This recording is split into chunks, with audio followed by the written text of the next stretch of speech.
Right.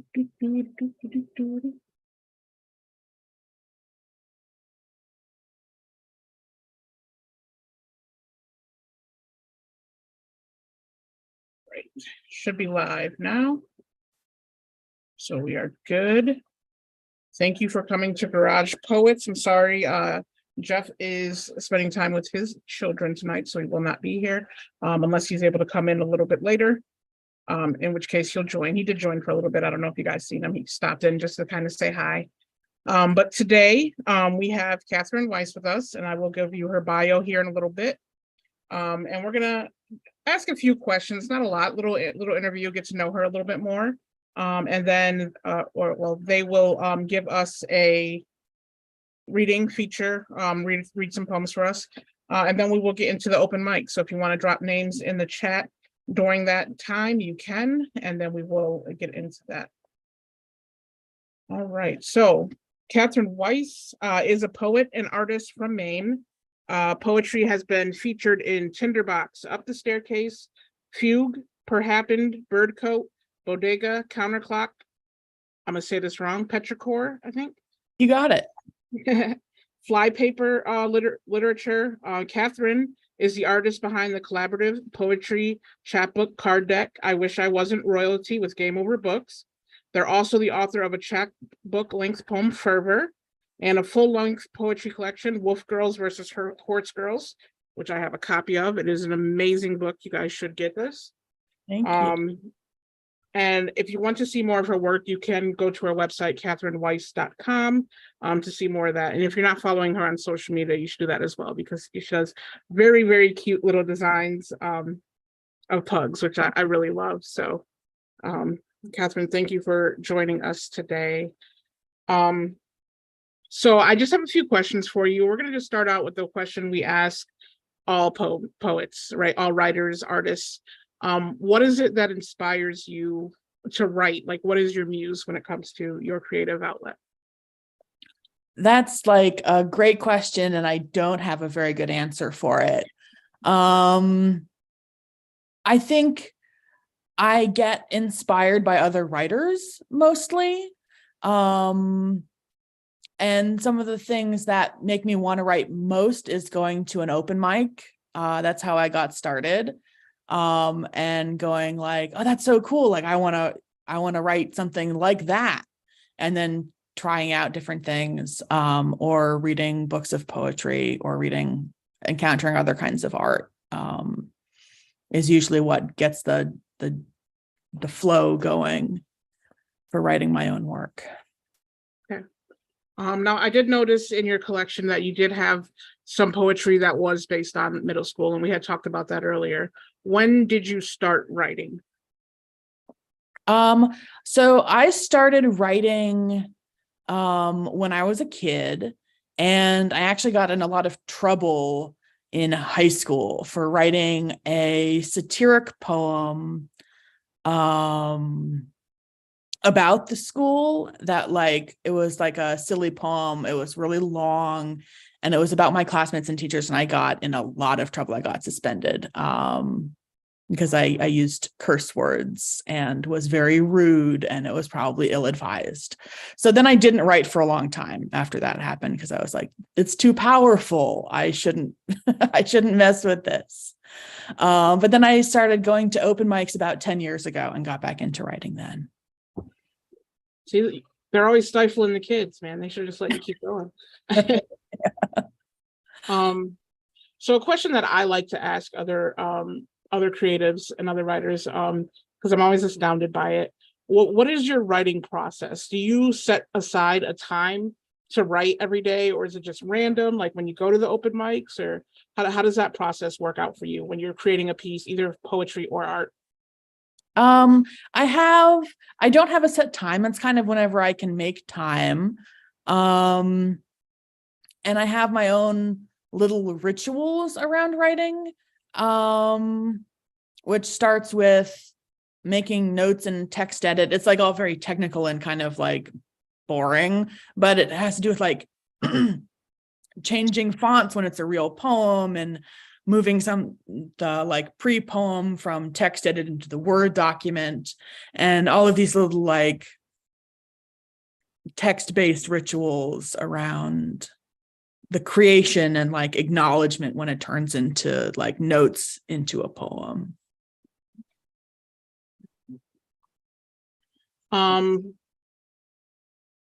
Because you do so many different mediums and styles, what piece of work are you like most proud of? What is your favorite of what you do? What would you say is your favorite outlet? I think that, so I do poetry, but I also do the visual art, as we were talking about.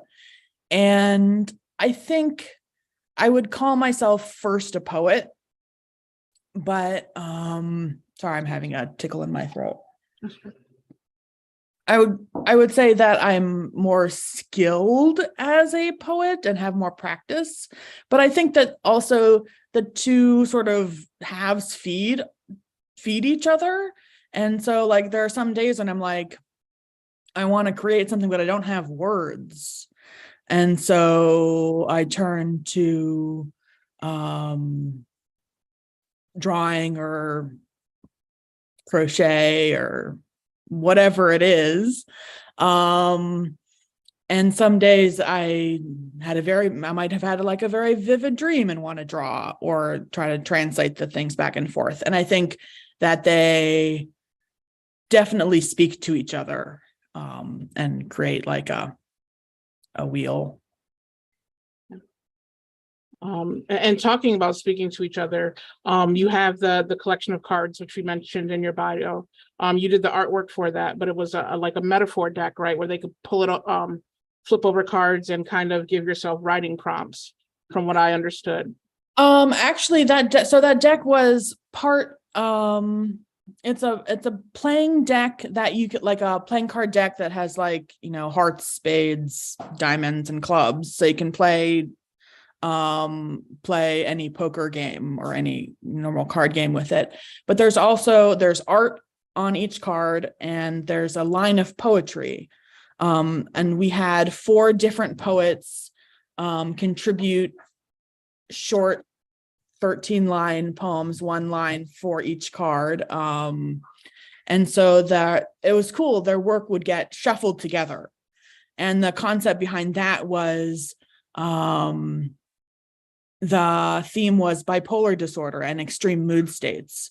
And so some of the poets wrote about mania and some wrote about depression. And so it was like the effect of jumbling their poems together was that you would get these contrasting juxtapositions of poetry in unexpected ways.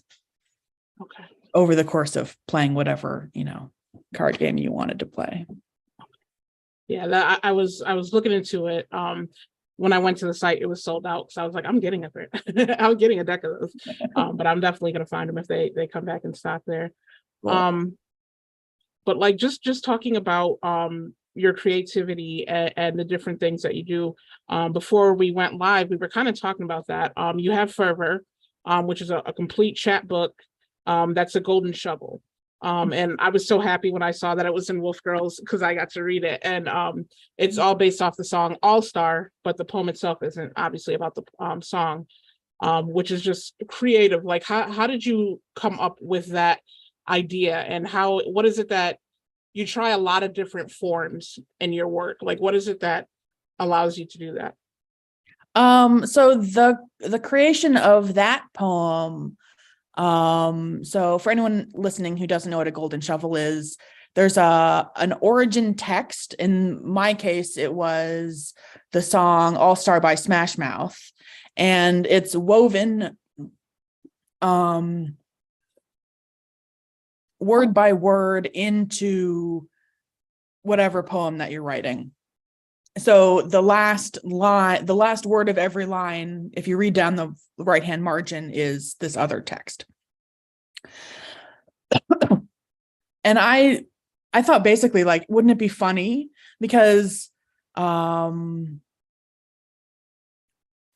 of the golden shovels that I have seen take their source material more seriously than I was taking. And so I thought basically a lot of my experiments come from, wouldn't it be funny if I tried X silly combination and it turned out to work? And most of the time it doesn't work, but sometimes it does. And so that's where that came from. Yeah, it was funny because when I was reading it, I was like, how the shape of an L, and I was like, how did she use that L line? How did she use that L line? And I like went through it real fast to see how you got there. When I seen it, I was like, brilliant, brilliant. Yeah, golden shuffles are interesting because, at least for me, I don't start with like an idea, like they're kind of guided by my whatever obsession of the moment is. So if I try to control it too much or write too far ahead, it ends up not working. And so I have to just kind of see line by line, like, okay, what are the next 2 words that I'm going to have to meet that are predetermined by this other source material? And then just kind of see where the poem wants to go. And sometimes it's surprising, even to the writer. Right.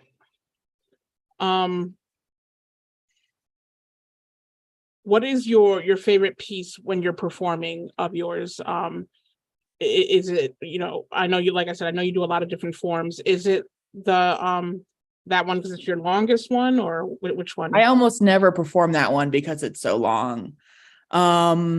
Actually, the one that I have the most soft spot for is from Wolf Girls, and I was planning on performing it this evening. It's the one that's I Can Guess What Instrument You Played in Middle School Band. Okay. And it's just that one I think because it is a little more soft and tender than I usually write. But I think, I don't know, it makes me feel warm inside. So I like performing it.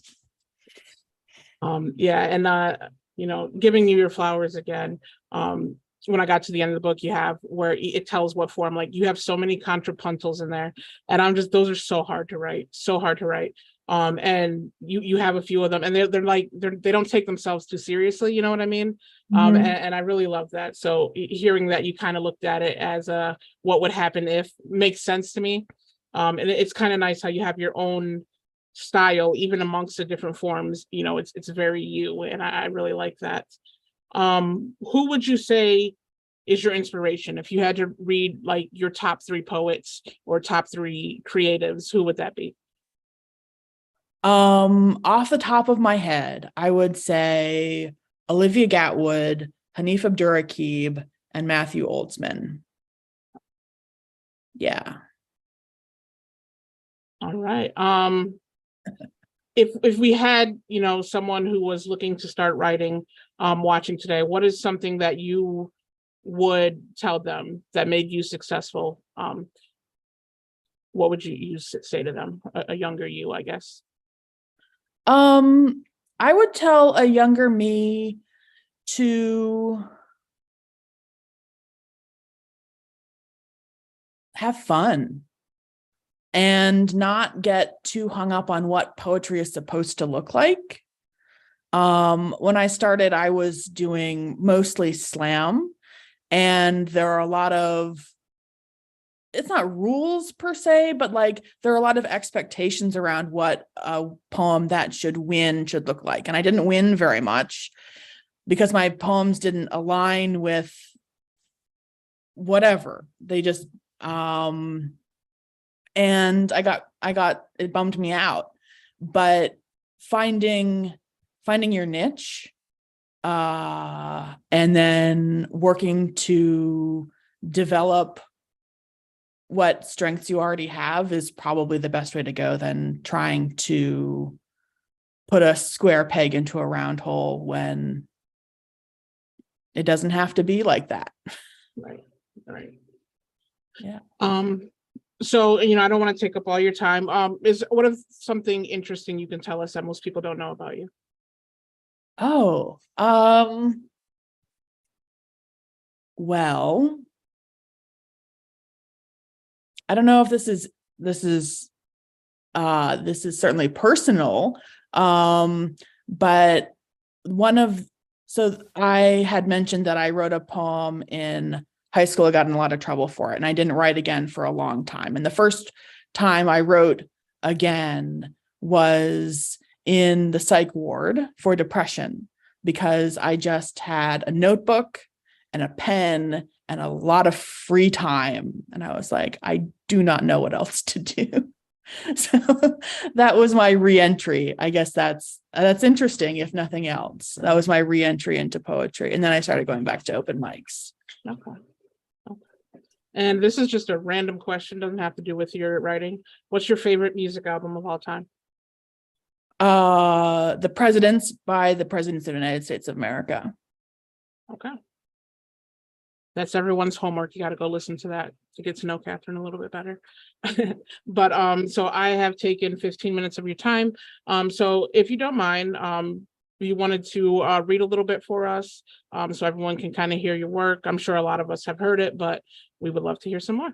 So the mic is yours. Thank you so much. This was fun. Okay, so I'm gonna read a couple of poems for you guys.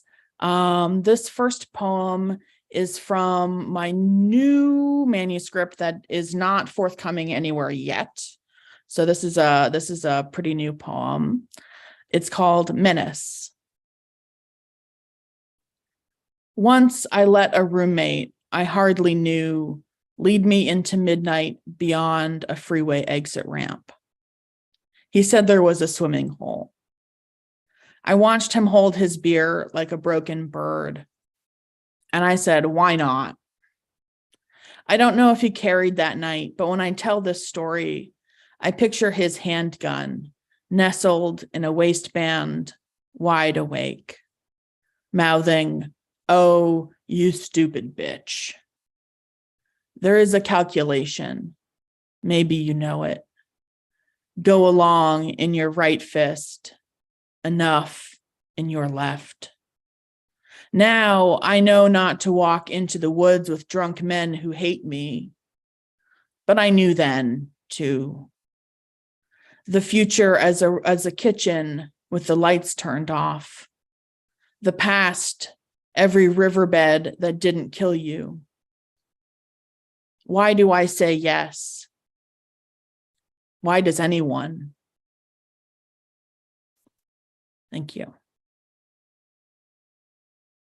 All right, this next poem is the wrestling poem. It's from my upcoming book called Grief Cake. And I'm going to put links to my books in the chat because my publisher would be sad if I didn't think to do that. So you can pre-order Grief Cake. It comes out in January, but here's a poem. It's called Mankind versus Undertaker, WWF 1998. I need to describe what it's like in my body when I watch The Undertaker fling Mankind off the top of the cage through a table 16 feet below. It's a zero gravity free-for-all in my stomach. Barbed wire butterflies. Something uptight in me is shattering. Have you ever seen a demolition derby from the front row? Watched a beat to shit junker crumple against a concrete barricade? That's what watching Mankind is like. It's visceral on a cellular level. Only his legs are visible, poking through the debris. He is motionless for a long time, long enough to make you wonder. But he gets up. Some wrestlers are famous because they are good at flipping, good at kicking and hitting. Some, I suspect, are great because they make others look strong. I am new to pro wrestling fandom. I don't know much about Mankind. His name is Mick Foley. People say he's a genuine guy, a family man, totally committed to sacrificing his body for the show. There is something holy about watching this man lose. He's dropped onto thumbtacks, smashed with a folding chair, bleeding and gap-toothed for the god of spectacle. I respect that. Whereas the Undertaker is barely a factor in this match. He's winning, but anybody big can stomp around in boots. It takes someone special to do what mankind is doing. Is this what Christians feel like? Am I allowed to ask that? All his suffering, it's for my benefit. I think that's a tooth stuck in his nose. I intended to write a poem about how pro wrestling is like love. It feels cheap to make the case, to mention sometimes the holds appear intimate or whatever. These are bodies at their limits. My experience of love is texting jokes from the other end of the couch, a foot rub, the bills paid, the mundane negotiation of what to watch on TV after dinner. Pro wrestling is not like love. I think pro wrestling is like doomed love. The disintegrating family melting down at the airport baggage claim. The caustic couple we laugh about in the car ride home after the dinner party. I too have been locked inside a cage like this while the partnership ends, crumpled in a public place. Thank you. So this next poem is short and it's also from the Grief Cake collection. Our future. My hands are too dirty to play with the baby at the party. I've touched all kinds of high traffic surfaces recently. Door handles, countertops. This morning, I put a finger in my armpit and I suspect it remains smelly. So, no, I can't touch a baby who will probably grow up with ash in his lungs. There is trouble brewing under Yellowstone, drought in Massachusetts, floods in Pakistan all over the news. I put a deposit on a lapdog. What kind of person fears the world is finished and still insists on having toast? Thank you. This next one is called Working on My Night Moose. The only fact I remember from freshman year human evolution is that tale about the ancient broken femur that has healed. This was presented as the oldest evidence of civilization. The class was after lunch and I was drunk, so I only caught the gist of the lecture. That was the year I missed Thanksgiving because I was too hungover to get on a train. And that was also the year I bought 4 sterling silver Swiss Army knives with a credit card for no reason except mania. This is the year my dad left Thanksgiving to fly across the country because his mother is dying, and I bought a keytar for no reason. I don't get hangovers anymore, but I do lie in bed and worry about the thin veil between life and death. We get better. We get worse. Last night, I dreamed a giant moose with shimmering rainbow antlers walked out of the ocean. My husband sings, "Working on my night moose," when Bob Seger comes on the radio. I want to keep working on my night moose. I want to live long enough to mend. Thank you. So I have 2 more. This one is called Define Your Terms. At the end of the world, there is no such thing as a regrettable tattoo. At the end of the world, cows repose in a cool meadow. At the end of the world is a low fence, just tall enough to take you out at the knees if you were to back into it accidentally. At the end of the world, there won't be anyone to ask you to please define end and world. There is an a cappella group singing your favorite song for you at the end of the world. We are eating cold green beans out of the can like a family. We are holding hands and leaning to the edge. It goes without saying, at the end of the world, catharsis is mandatory. At the end of the world is a magic orb with birds inside it, the most beautiful birds you've ever seen. At the end of the world, everything you've seen will make sense.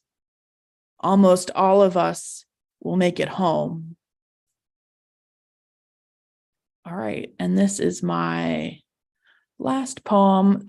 This is the one I mentioned as being maybe a favorite to perform. And it's from Wolf Girls. I can guess what instrument you played in middle school band. But what I mean is, did anybody ever call you queer during inside recess? When the rain fell too thick to spill us outside like a split bag of sugar. So instead, we played hangman on the whiteboard and made cruel games of MASH and called me queer in our most indoor of voices. And how was it that October wrapped oak roots around our ankles, and we looked ahead to all that might come of a sleepover that didn't, and of the book fair that did. And once someone wore a toga to the dance, and how everyone laughed because courage looks funny before we ever really had to be brave. And I feel like I knew you then, even though I didn't. And I bet you wanted to play the saxophone, but got told the clarinet was easier. And now you don't play anything except Spotify. And saxophone regret sits briefly on your tongue like a dry reed, but then melts like words chalked out before a storm. Thank you. Yeah, I'll unmute your mics and give it up for Catherine. That was beautiful, Catherine. Thank you. Hey, awesome. Amazing. Yes. Thank That you was great. so much. Thank you so much for letting me question you and talk with you. Guys, also definitely go out and get that Wolf Girls versus Horse Girls. I'm definitely gonna do the pre-order for a Grief Case as well.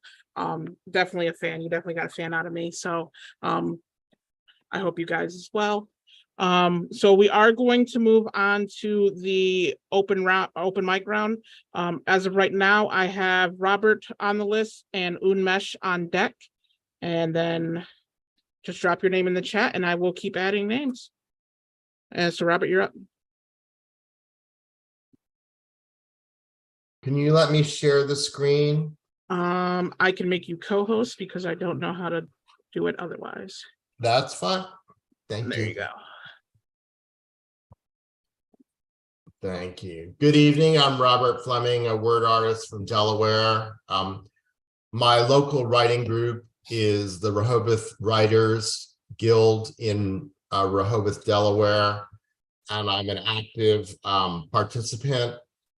Our last group project was a cento poem with the theme of home, where people will submit either 2 or 3 lines of poetry or short fiction, and then one member will assemble the whole thing into a poem.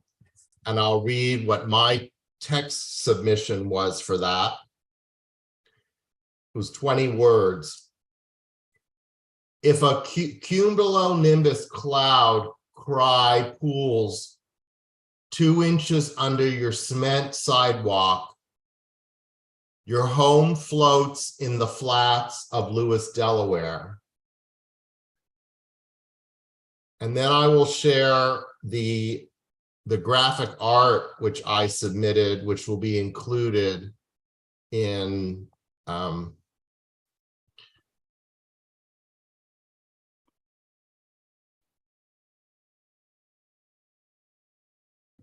so here it is.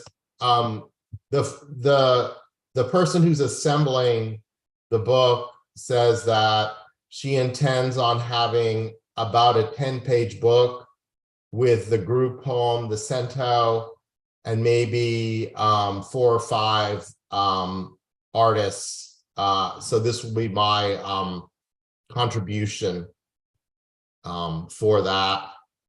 And I'll share a few more on the same theme of Earth from a dystopian point of view.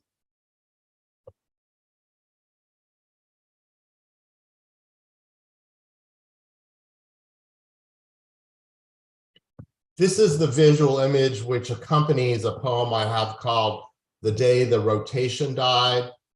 And in writing that poem, my inspiration was to suggest that the death of disco music contributed to moving the earth towards the end. And I'll share one more art piece.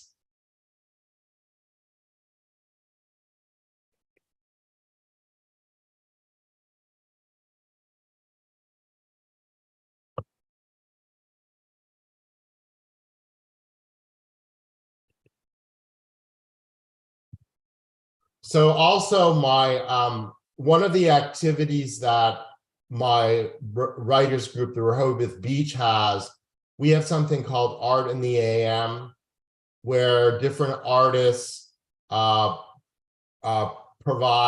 a visual prompt, and then the writers write up to 300 words, and we meet once a month at a coffee shop and have a reading. So this will be my my image for the December prompt, which will then be held at the coffee shop in January. And at the bottom of the screen is the yellow image. I started off with an image of the Earth, which I used in the first graphic image, and I manipulated the image to look like the sun burning. And thank you for letting me share my my images of the Earth, and greetings from Delaware. Thanks, Robert. Those were awesome. Alrighty, so up next I have Unmesh, and on deck I have Rich. Hello, hello everyone. Nice to be here. Okay, here I go.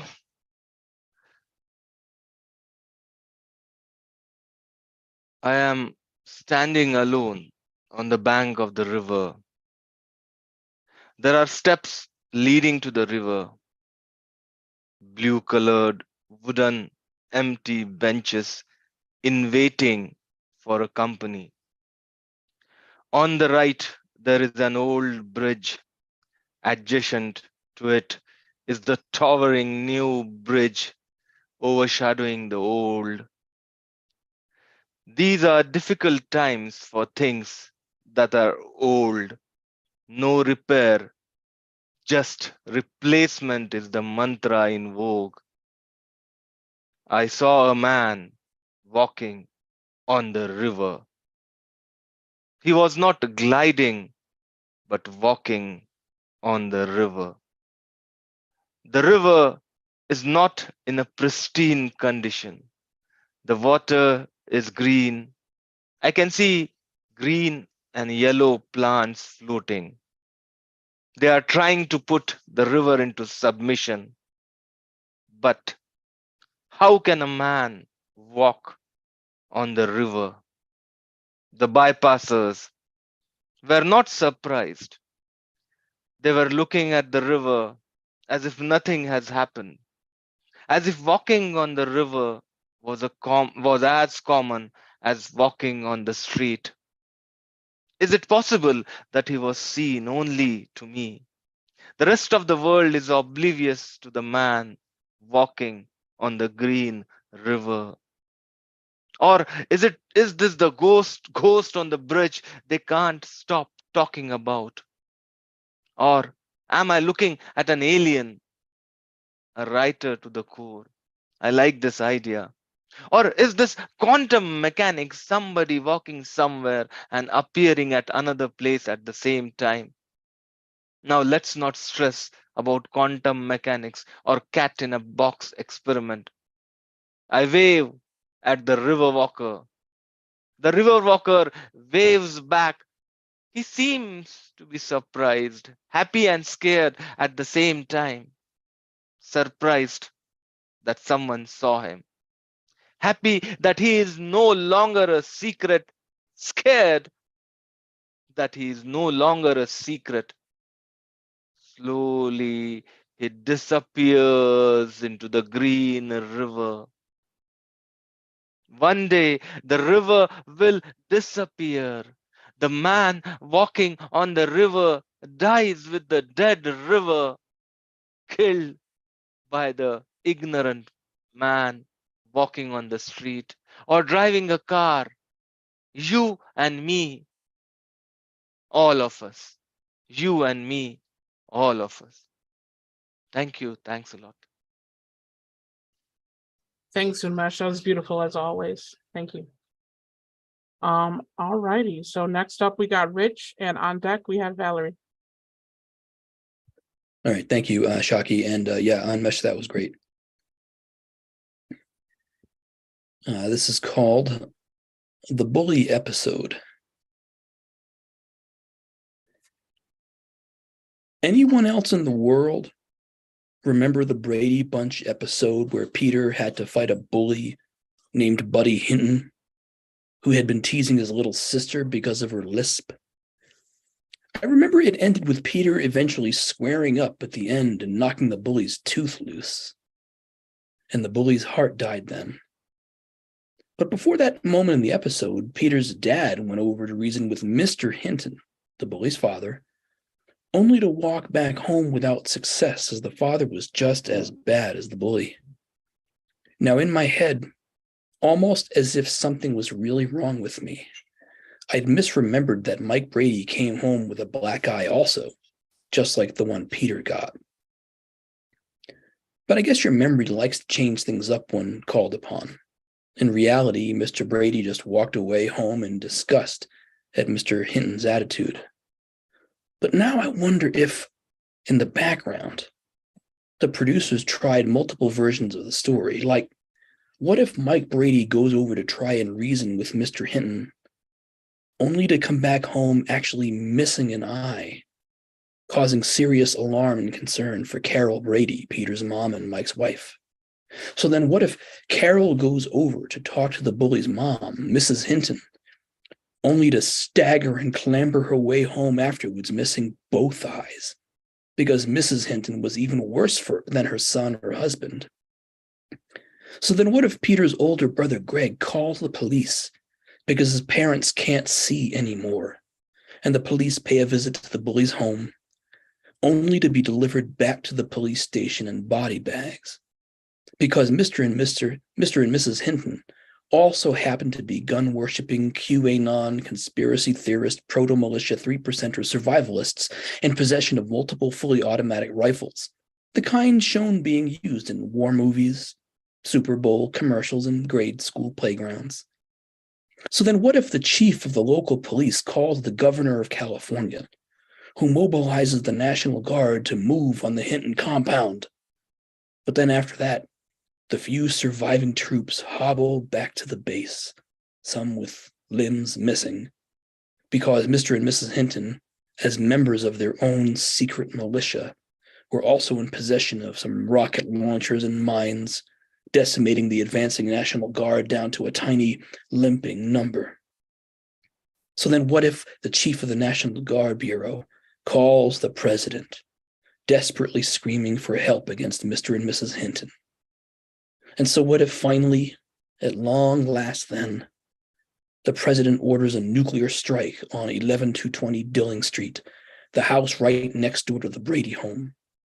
And then he does, crying in the Oval Office because he knows he just sacrificed most of California just because Cindy couldn't handle a little teasing.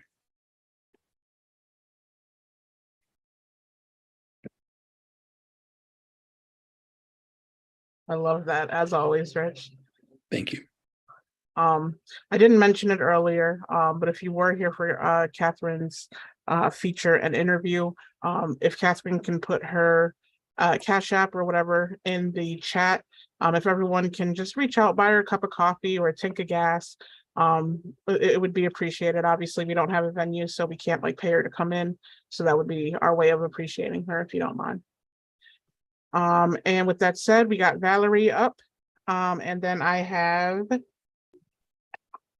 Malt is on deck. If you don't have Catherine's book, it's amazing and you should get it. My poem's called My Voice in the Hospital. My room was 717. The nurse said, unless it is a brand new hospital, every room is haunted. The hospital intercom plays the first half bar of Twinkle Twinkle Little Star every time a baby is born, so you can think about new life while you die. Poor lungs, they have to inhale whatever is available. They should include little drains at the bottom. It's a design flaw, a character flaw. Forget everything you did wrong or wrong-ish. The way the doctor says, you don't look sick, sounds like a threat. My friend said you are kind of expected to have researched ahead of time what is wrong and tell the doctor. A person has to be told to eat more fiber by 6 different doctors before the ulcer that has always been there allows itself to be discovered. And by then, it's crying. It doesn't have tears, so it's using blood. I need to quickly assess who I can strangle with my eyes, who can I soften my eyes into baby deer eyes. I am doomed because the nurse isn't laughing at my jokes. I am excited to get my hands on my prescribed medicine and use it in a non-prescribed way. Thanks. Love that. Thank you. Thank you. All righty. So we have Malt and then Michael is on deck.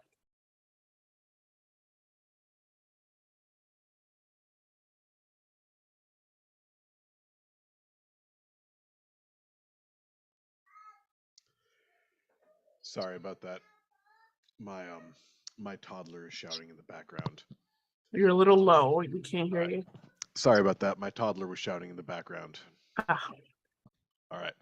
So I am collaborating with Catherine on something, and I would like to show everybody if I could also be made a co-host, please. absolutely. 1 second. Thank you. There you go.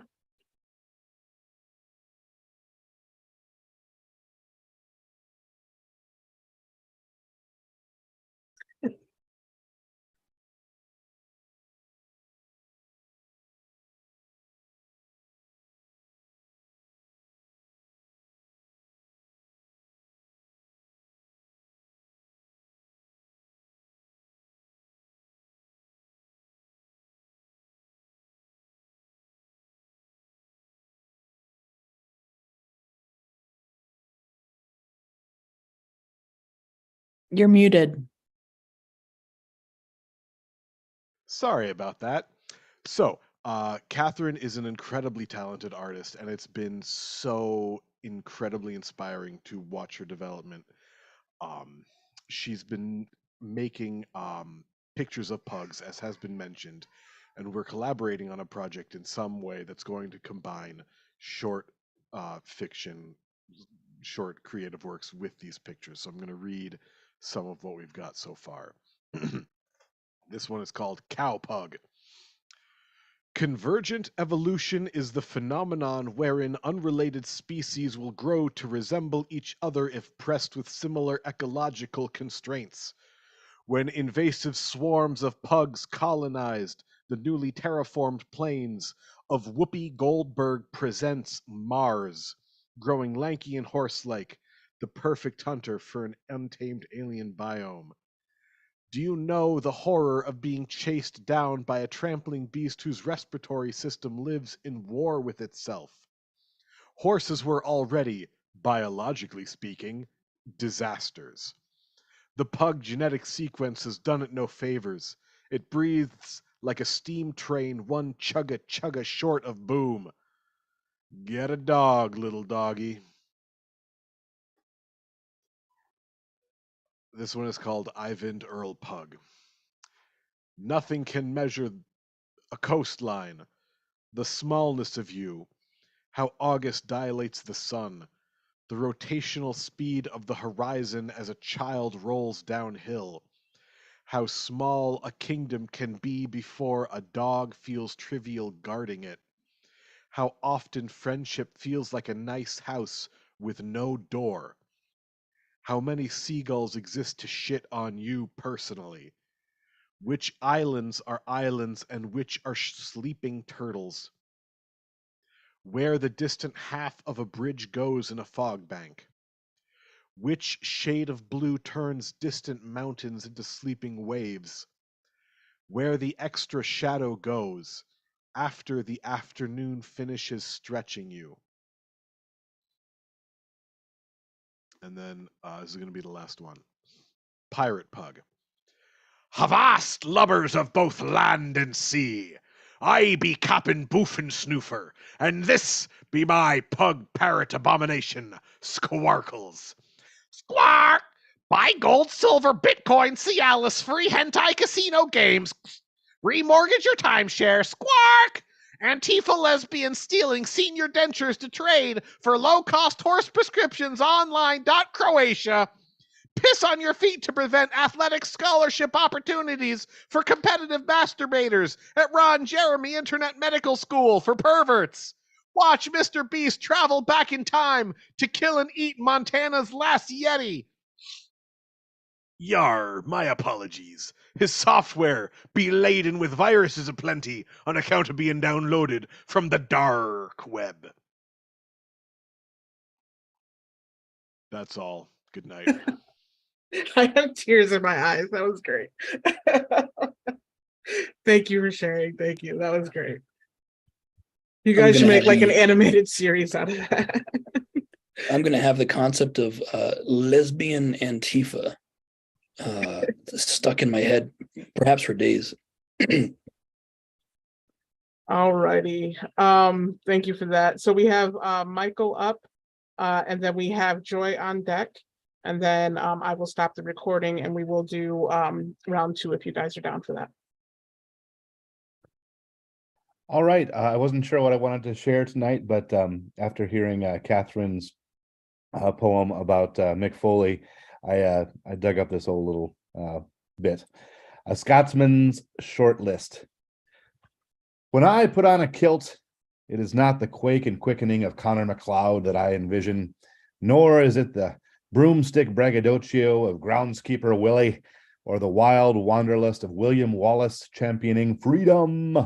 When I put on a kilt, I am channeling the undying spirit of Rowdy Roddy Piper, whose list of errands had only two things. One of those items, the chewing of bubblegum. Roddy smacked the malicious back into the bubblicious, a temper shorter than a stubby stick of denting machine, a hot rod, double bubble, hubba bubba mother trucker, and that's just the TNT edit. Credit is due to the man who paved the way for the likes of Macho Man Randy Savage, Stone Cold Steve Austin, Triple H, Kevin Nash, Dave Bautista, John Cena, and Dwayne "The Rock" Johnson. Pro wrestlers who took a page from Piper's playbook and made the natural transition to the big screen. Roddy, whether it was TBS, HBO, or AMC theaters, your screen time was more refreshing than a megaton of Mentos, Trident, Wrigley's, Big Red, Extra Extra, Icebreakers, and Eclipse. You heard it from these lips, and if I could have attended your burial, I would have peeled 2 pieces of Bazooka Joe, respectfully pitched them in 6 feet below, and acknowledged that you, Roddy, are an icon, a kilt-wearing, grin-bearing bucket of Saskatoon sass. And as long as John Carpenter's They Live keeps on streaming, I'll keep on believing, and Rowdy Roddy Piper will never stop kicking ass. Thanks. Oh, I love that you put a They Live reference in that. You had to, of course, but I love that you did. Oh, yeah. I hope you were watching the screens during that. Like everyone's so excited. I Oh, love it. good. No, I wasn't. I had my eyes on the poem, but I can go back and check the YouTube broadcast, I suppose. All righty. Well, I have Joy up. Marissa, if you want to read, let me know. If not, we'll stop back at the top. Okay. Hey, everybody. I was here last week when we wrote together, and I did rewrite the poem that I wrote, and I wanted to share it with you. And I made it a pantoum because I told you I was a formal poet most of the time. So you can be the judge of whether I improved it or made it worse. That's entirely okay by me. So a pantoum has a lot of repetition in it and rhymes, in case you don't know, but you'll find out real soon. And it's the first time I ever wrote a pantoum. I have no idea why I chose it. But anyway, I better stop talking and just read it. Okay, it's called Pantoum for Benjamin. That night I curled under his covers with Benjamin, the green sheets and warmth. But I returned to wash hands of herbs after a hike in leaf crunch and so forth. With Benjamin, the green sheets and warmth, I had brought hands that were garlic cutters after a hike in leaf crunch and so forth, and a pasta supper, some wine, and a verse. I had brought hands that were garlic cutters into his bed within range of nostril storm, and a pasta supper, some wine, and a verse. All of it to me pungent delight and the norm. Into his bed, within range of nostril storm, which I could not commune, happy to immerse all the to me pungent delight and the norm, since in my youth my face broke on my horse, with which I could not commune, happy to immerse myself in what aroma to my nose swarmed, since in my youth my face broke on my horse and my sense of smell became deformed. Myself in that aroma to my nose swarmed in those souks in the desert where spices were boss, and my sense of smell was deformed as I learned how to ride and be divorced in those souks in the desert where spices were boss from a former life where more than onion alarmed as I learned how to ride and be divorced from my newfound transport of turmeric and lime. From a former life where more than onion alarmed, I came to Ben's bed, garlicky and uncorked, from the newfound transport of turmeric and lime, which had to be washed off several times to comport. I came to Ben's bed, garlicky and uncorked, should have known straight away the sublime, which had to be washed off several times to comport, was an omen Ben would be wasting my time. Thank you. Awesome piece. Awesome piece. Thank you. And thank you for coming back. I hope you come back and write with us in a few weeks as well. Up next, we have Marissa, our matriarch, on the mic. Shit, I'm already up. Okay. Yeah, good team. Hang on. Queen of Chaos.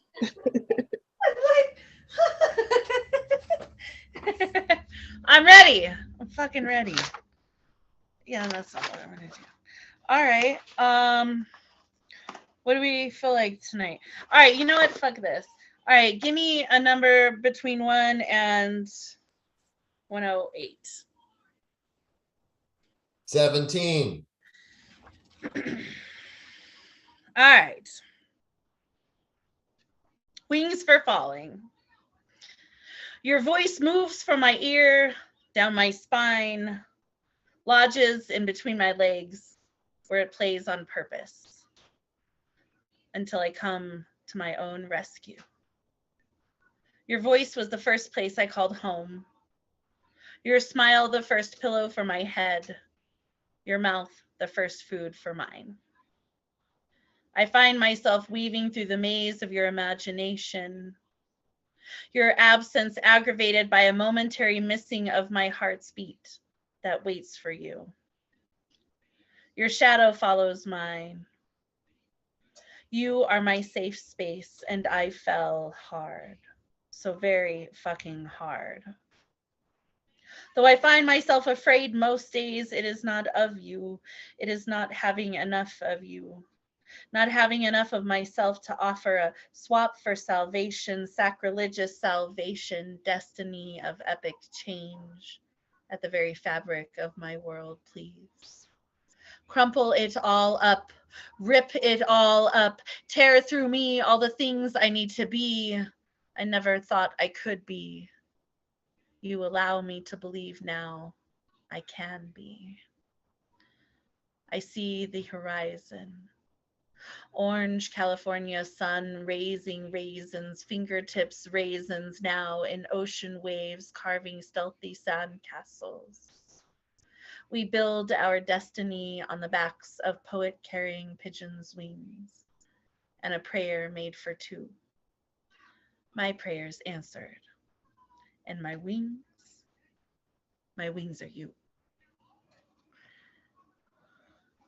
Did you want another one? Lovely, lovely. Or are we good? You could do another, or you can wait till next round. It's up to you. I will say, boss lady. Huh? It's up to you, boss lady. Yeah, read another one. What? All right, so pick a. All right, between 100 and 107, 108. Somebody else yell out a number for Marissa. Yeah, like, all right, so let's pick something between like 30 and 108 or whatever. 100. I like 36. All right. This is a great poem. Let's go Lobos. I cannot think of anywhere else I would rather be than with you. But you are already gone. When you leave, the Lobos come to gnaw on my spongy bones. They pick at what's left of my right to live or die. Right to die for poets should be a thing. Terminal velocity of poetry is a real condition. I would have donated my autograph to that dotted line a lifetime ago, even before you. Blowflies still walk the line you left, chalk outline of my corpse mangled by vultures and thieves. I reach for you still after death, and hope and love. You decided to slay another dragon lady waiting on a miracle. Might as well wait for that generational change to come down the chain gang of rape revival in stride with every gospel line. God dispels spells of these dicks I gotta grind against just to find my shape of water that breaks each time. Bathed in anointed, annoying blank pages, they scream at me. They criticize me. They tell me how ugly I am, how I wear my stretched out skin and baby making days made out of aluminum, made by man, but never with man, never loved. So I want to apologize for loving you. You are the empty space between what I really think and what I say. I am willing to live and die by you. I freely hand over the hammer and plead, you take a swing, put me out of my misery, since I know nothing of how to navigate the negotiations of my heart. How do I talk myself out of silence and into help? For you never thought I would be gone. And I never thought you'd be just another poet predator statistic, preying on the remnants of what used to be a woman. Thanks. Thank you, Shockie. Beautiful. Guys, that's another one. Butterflies and Lies. Go get you a copy with Red or Green Books, Marissa Prada. With that being said, she does also have show tomorrow night, open mic with Stephen Blaine. Featuring. I'm really bad at promoting things because I've been detached all week. But there's a lot of stuff going on with Word is Right. Just go to the Facebook page and check it out. Yes. So I will stop the live.